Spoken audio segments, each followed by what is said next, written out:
और खबर आपको दिल्ली से दे रहे हैं। इस वक्त की जानकारी आ रही है दिल्ली से, जहां सांसद सुभाष बराला का एक बयान आया है सामने। केंद्र सरकार के 11 साल पूरे होने पर सुभाष बराला ने कहा कि पीएम मोदी ने सारे संकल्प को सिद्धि में बदला है। देश ने हर क्षेत्र में परचम लहराया है। हरियाणा में भी सभी योजनाओं का लोगों को लाभ मिल रहा है। सेनाओं का मनोबल बढ़ा है, जो पूरा देश देख रहा है। राहुल गांधी और कांग्रेस संगठन पर भी सुभाष बराला ने तंज कसा। कहा कि कांग्रेस की स्थिति बेहद दयनीय है। हरियाणा कांग्रेस का बुरा हाल है। कांग्रेस के पास कोई इच्छा शक्ति नहीं बची है। सीएलपी के नाम की अब तक घोषणा नहीं हुई है। कांग्रेस डरी हुई है। पार्टी पर नेता हावी है। संगठन का निर्माण राज्य स्तर के नेताओं का काम है।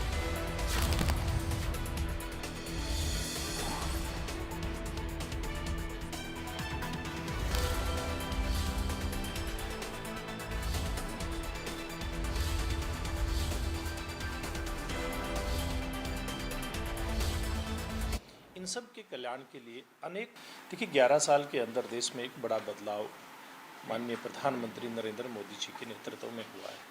हमने देखा है कि देश का चाहे युवा हो, चाहे महिला हो, चाहे किसान हो, चाहे गरीब व्यक्ति हो, इन सब के कल्याण के लिए अनेकों कल्याणकारी योजनाएं मोदी जी के नेतृत्व में लागू हुई हैं। उनके जीवन में बड़ा परिवर्तन आया है, गुणात्मक परिवर्तन इस हर वर्ग के जीवन के अंदर आया है। विपक्ष तो सवाल खड़ा करेगा, विपक्ष का काम करना है, लेकिन विपक्ष आधारहीन बातें कह रहा है, मुद्दा विहीन है विपक्ष। विपक्ष के पास कोई मुद्दा ही नहीं है। जब मुद्दा नहीं होता तो फिर वो आधारहीन बातें करते ही हैं।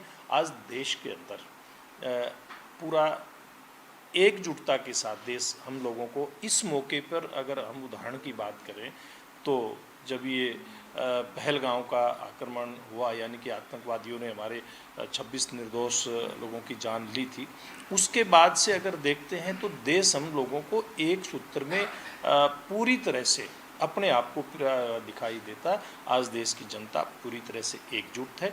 अगर हमारी सरकार की तरफ से, भारतीय जनता पार्टी एनडीए की तरफ से अगर कोई नफरत की इस प्रकार की बात होती तो आज देश पूरी तरह से एकजुटता के साथ खड़ा नहीं होता। लेकिन विपक्ष के पास कोई मुद्दा नहीं है। मुद्दा विहीन विपक्ष इस प्रकार के निराधार आरोप लगाने का काम